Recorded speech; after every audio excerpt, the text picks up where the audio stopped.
I believe I was able to place the tomb of Cleopatra in an abandoned temple west of Alexandria. For centuries, Cleopatra's tomb has been archaeology's greatest unanswered question, a royal resting place that simply vanished from history.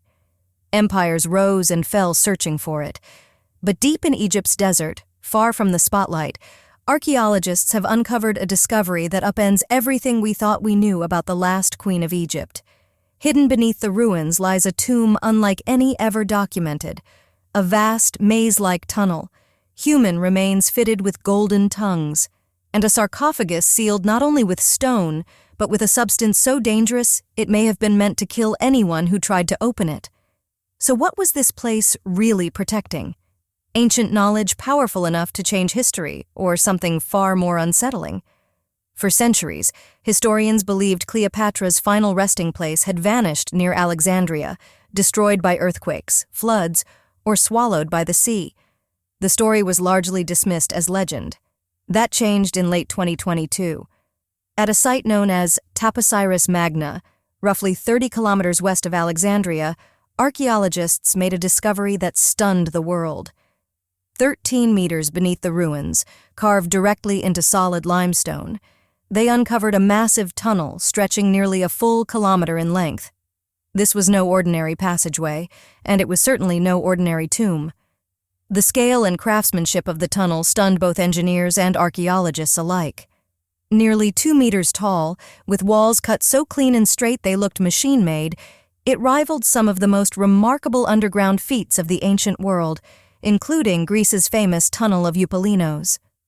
At first, researchers considered practical explanations. Perhaps it carried water. Perhaps it served a mining purpose. But none of these theories could explain the tunnel's extraordinary precision or its unmistakable sense of intention. As the team moved deeper, the air turned heavy, damp, and faintly salty. In several areas, the passage was partially flooded, the result of rising groundwater caused by centuries of shifting geology. That the tunnel had survived earthquakes and land collapse at all was an engineering miracle, but what lay beyond left the team speechless. Lead excavator Dr. Kathleen Martinez quickly understood this was no ordinary underground corridor. Its depth, layout, and isolation pointed to something far more deliberate, a concealed route built not for everyday use, but to guard something invaluable. At the time, Roman forces were closing in, intent on capturing Cleopatra alive and parading her as a trophy of conquest. To avoid that fate, the queen would have needed a hidden refuge, a place where survival and death stood on equal ground, buried beneath layers of stone and secrecy. This tunnel wasn't just a passage. It was the key. As the team carefully cleared the dirt-packed floor, they began uncovering artifacts left behind in the darkness. Alabaster sculpted heads depicting high-ranking figures emerged, along with bronze coins stamped with Cleopatra's own likeness. These were more than symbols of royal authority. They were unmistakable signs that the queen herself was connected to this place. But the most shocking discovery still lay ahead. In a concealed chamber branching off from the tunnel, archaeologists found mummified remains unlike anything they had encountered before. The bodies bore tongues made of gold, an extremely rare burial practice reserved for the elite, and believed to link the dead to Osiris, ruler of the underworld. The message was clear. Every element of this site spoke of secrecy, protection, and defiance. This was not a simple tomb. It was a stronghold, engineered to resist invaders and preserve Cleopatra's legacy against all odds. Still, the mystery deepened. Was this truly the queen's final resting place, or a carefully constructed decoy meant to mislead the advancing Romans? And what else lay hidden behind the thick stone and mud brick walls, structures that ground-penetrating radar had revealed as a vast, hollow space waiting to be opened?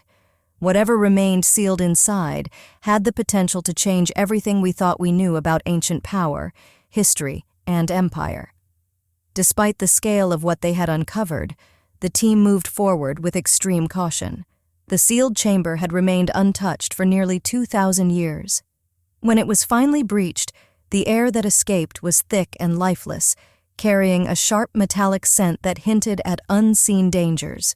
The tomb was incredibly fragile. One careless move could damage priceless artifacts, or worse, destabilize the entire structure. Every step required patience and precision, as the archaeologists balanced the thrill of discovery against the responsibility of preservation. What they were uncovering had the power to challenge centuries of accepted history. And the risks weren't only physical. What lay inside directly contradicted the version of Cleopatra passed down through Roman accounts, stories that reduced her to a temptress, rather than acknowledging her as a strategic, powerful ruler. The growing gap between written history and archaeological evidence raised unsettling questions. Was the world prepared to face a truth that defied everything it had been taught? The answers seemed to be hidden not just beneath layers of stone, but within the symbols, rituals, and deliberate secrecy designed to protect the queen's legacy from those who tried to erase it. This tomb was more than a burial site. It was a message, and the mystery endures. Why was it concealed for so long? What was it truly guarding? And what does it reveal about Cleopatra's reign and the power she wielded? The discovery at Taposiris Magna demands more than awe. It calls for a rethinking of history itself. Even now, the tomb's contents and the truths they hold remain locked away, sealed behind ancient barriers and coded traditions, yet to be fully understood. And this is only the beginning. To understand why Cleopatra's burial continues to fascinate the world, we first have to understand the woman behind it all. History and popular culture often reduce Cleopatra to a figure of romance and intrigue, but that image tells only a small part of her story. She was far more than a captivating ruler. Cleopatra was a true scholar, fluent in nearly a dozen languages, including Egyptian itself, a rare achievement for someone of her Greek dynasty. She was trained in mathematics, astronomy, and medicine, and she paired her intellect with sharp political instinct. At a time when her empire was under constant threat, these skills allowed her to hold power and confront Rome's expanding influence in ways few leaders ever could. When Cleopatra took the throne, she shaped an identity that went far beyond crowns and ceremony. She presented herself as the living embodiment of the goddess Isis. In ancient Egyptian belief, Isis was the divine mother who resurrected her husband Osiris and upheld the eternal cycle of life, death, and rebirth. By aligning herself with Isis, Cleopatra claimed more than political authority. She claimed divine legitimacy, earning not just obedience, but deep loyalty and belief. In doing so, she transformed herself from a ruler into a symbol, one powerful enough to unite a people and challenge an empire. This was not arrogance, it was strategy, a calculated move that made Cleopatra essential in the eyes of her people and impossible to ignore by her enemies. Her alliances with Julius Caesar and later with Mark Antony were never simple love affairs. They were deliberate political decisions, forged to shield Egypt and preserve its independence in a world increasingly dominated by Rome. Cleopatra and Antony even presented themselves as a divine pair, Isis and Osiris reborn, envisioning an empire that could bridge East and West. That vision terrified Rome's ruling elite. No one felt the threat more deeply than Octavian, whose ambitions left no room for a queen powerful enough to rival him. In response, Roman propaganda went to work. Cleopatra was recast as a foreign enchantress, a manipulator, a danger to Roman order. Yet this image masked the real source of her influence, her intellect, her cultural authority, and her deep loyalty to Egypt and its people. While Roman writers focused on discrediting her, Cleopatra prepared quietly for what she knew was coming. She understood that war would destroy everything she had built, and that if she fell into Roman hands, her legacy would be erased, her body humiliated as a symbol of conquest. She refused that fate. Rather than allowing herself to be paraded through Rome, Cleopatra planned a burial that would protect not only her remains, but her power in the afterlife. A resting place beyond Roman reach. The familiar story of her death by snakebite fit neatly into the Roman version of events, but it may hide something far more deliberate and complex. Not a surrender, but a final act of control. Even in death, Cleopatra may have been one step ahead. Cleopatra's final decision was the ultimate expression of control over her own story. Rather than disappearing under Roman rule, she carefully planned her burial as a last line of defense against her enemies. She chose a resting place that was sacred, concealed, and nearly impossible to penetrate. Instead of a grand coastal tomb fit for a conquered queen, Cleopatra selected a temple devoted to Osiris, the Egyptian god of the afterlife.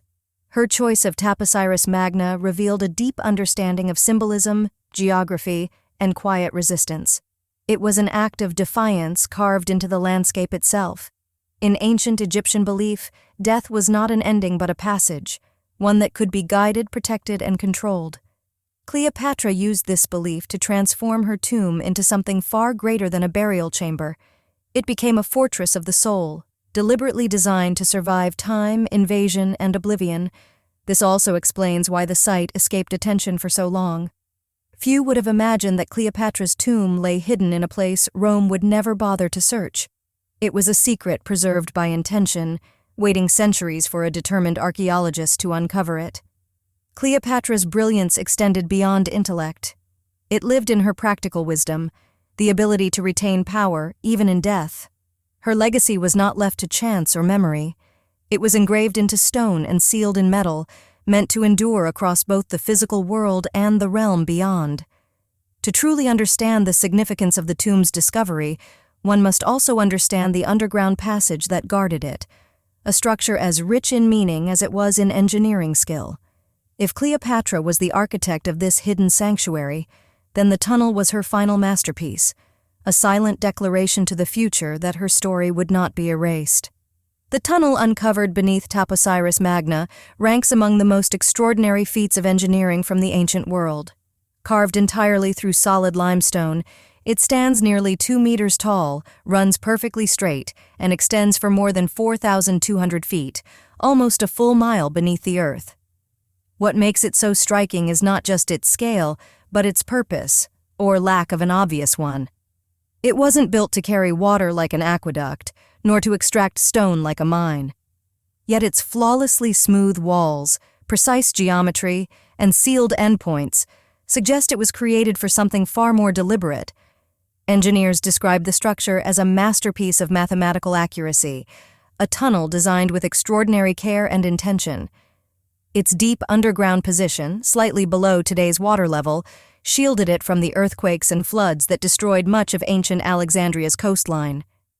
That hidden placement is likely the reason both the tunnel and the tomb it protected survived for centuries. If the tunnel wasn't meant for practical use, then its role must have been symbolic or secret. According to Dr. Kathleen Martinez, it may have served as a concealed escape route for Cleopatra and her inner circle, or perhaps as a passage leading to a protected sanctuary in the afterlife. Either way, it was built to guard something of immense importance. The wider funerary complex surrounding the tunnel strengthens this interpretation. With its carefully constructed tombs and sacred objects, the site appears designed not just for burial, but for protection. The tunnel was more than an entrance. It functioned as both a physical barrier and a symbolic defense against Roman domination. Within the sediment lining the passage, archaeologists uncovered distinctive artifacts, alabaster sculpted heads representing a king and a high-ranking official, along with bronze coins stamped with Cleopatra's likeness. These items were clear markers of authority and ownership, suggesting the tunnel was reserved for the queen herself or those closest to her. This was no simple underground walkway. It was a passage of power. Even the tunnel's atmosphere seems intentional. The air inside is thick and humid, carrying subtle vibrations from deep below the surface. Some researchers believe the tunnel's shape and limestone construction may produce natural resonances, amplifying sound or creating sensations of unease, reverence, or awe. If true, the tunnel may have served as a psychological barrier as much as a physical one, designed to intimidate intruders or to play a role in ritual practices meant to protect what lay beyond. In every detail, the passage appears carefully crafted to command respect and keep unwanted visitors away. No such tunnel appears in Roman records. Its complete absence from historical accounts only deepens the mystery and directly challenges the accepted story of Cleopatra's death and burial. It suggests that Cleopatra and her priests may have deliberately crafted a false narrative, one meant to mislead Rome and the world. Hidden for nearly 2,000 years, the tunnel was not simply a place to conceal a body, but a calculated effort to protect a secret. That secret began to surface with the discovery of those buried within the tomb. These were not ordinary remains, but guardians, individuals whose mouths were sealed with gold, a powerful symbol hinting at rituals that blurred the boundary between life and death. Deeper within the passage, archaeologists uncovered a concealed chamber containing some of the most unusual burials ever documented. The mummies had tongues of gold placed in their mouths, a rare funerary rite believed to grant the dead the ability to speak to Osiris and secure safe passage into the afterlife. Only people of the highest status received such treatment, marking them as keepers of sacred knowledge. These golden tongues suggested their role went beyond protection of Cleopatra's body. They were entrusted with guarding her spiritual authority and political legacy as well. Alongside the mummies were bronze coins bearing Cleopatra's image and finely carved alabaster heads of wealthy individuals. Nothing about these burials was random. Every detail pointed to a carefully planned ritual, executed with precision and purpose. In ancient Egyptian belief, gold was the flesh of the gods, symbolizing eternity and incorruptibility. By placing gold within the mouths of these guardians, the ritual granted them a power meant to endure beyond death itself. This tomb was not just a final resting place, it was a fortress, defended by ritual, secrecy, and absolute loyalty.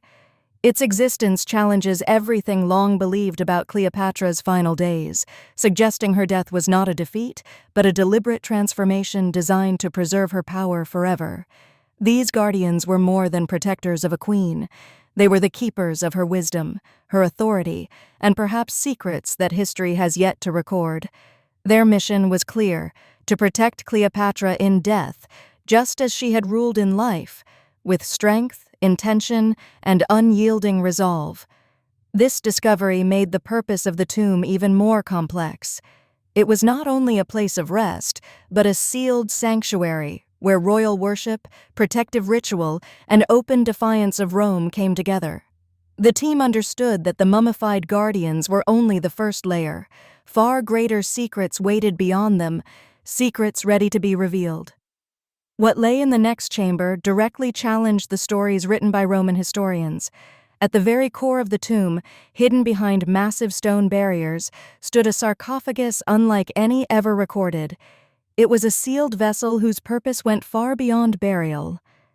Deep within the chamber, archaeologists found a black granite sarcophagus that defied both Roman and Egyptian descriptions. Carved from a single block of granite and polished to an almost mirror-like finish, its dark surface gleamed under torchlight. Its sheer size and flawless craftsmanship marked it as a masterpiece of ancient engineering, clearly intended for someone, or something, of extraordinary importance. Yet its construction held an even greater surprise. The lid was sealed not only with mortar, but reinforced with lead, an extremely unusual choice in Egyptian burial practices. This alone suggested advanced and unconventional funerary techniques, but what lay inside was even more astonishing. Sensors revealed the presence of liquid beneath the lid, a resinous suspension mixed with mercury, a dense and highly toxic metal. While mercury embalming was known in ancient China, its use in Egypt was virtually unheard of. Here, it served a dual purpose, preserving the remains and protecting the tomb itself. Anyone who attempted to break the seal would have been exposed to lethal poison, turning the sarcophagus into a deadly trap. The presence of mercury revealed a level of scientific knowledge far beyond traditional mummification. The liquid metal formed a natural biological barrier designed to preserve its contents for thousands of years. This was no ordinary tomb. Cleopatra's final resting place was a vault, engineered to survive time, resist intrusion, and guard its secrets at all costs. A fortress built not just of stone and metal, but of knowledge, intention, and power. Using endoscopic cameras, archaeologists were able to peer inside the sealed sarcophagus without breaking its protective barrier. What they saw was astonishing. Two mummified figures appeared to be suspended within the liquid. One was smaller, adorned with a pendant shaped like the wings of Isis. The other was a larger male figure whose ribcage had been deliberately spread outward, evidence of a highly specialized and ritualistic embalming process. Between the two bodies rested a bronze cylinder, richly engraved with spirals and serpentine designs. It was completely sealed, and its contents remain unknown. This discovery overturned the historical record. Roman accounts claimed Antony died first, Cleopatra later, and that they were buried apart. Yet forensic evidence shows they were prepared together, suggesting a shared ritual, a pact tied to rebirth or joint deification. Not a political alliance, but a sacred union into eternity. An inscription on the sarcophagus deepened the mystery. It wasn't a prayer, but a curse and decree, declaring the occupants no longer human, forms of the horizon, bound to divine control over fate and rebirth. This confirmed the priests of Taposiris Magna actively hid and protected Cleopatra's deepest secrets. Beyond the sarcophagus lay something even more unsettling. A circular chamber with 36 niches, each holding a gold-dusted human skull arranged around a central pedestal. The number mirrored the 36 deacons of Egyptian astronomy, forming a celestial map linking death, stars, and royal divinity. The chamber's acoustics amplified whispers into focused sound, likely engineered for ritual trance and divine communication. This was no tomb. It was a living temple. Mercury sealed the final barrier, preserving the dead and poisoning intruders. As excavations continue, one truth is clear. History hid this story for a reason, and this is only the beginning. Like and subscribe to uncover what still lies beneath the sand.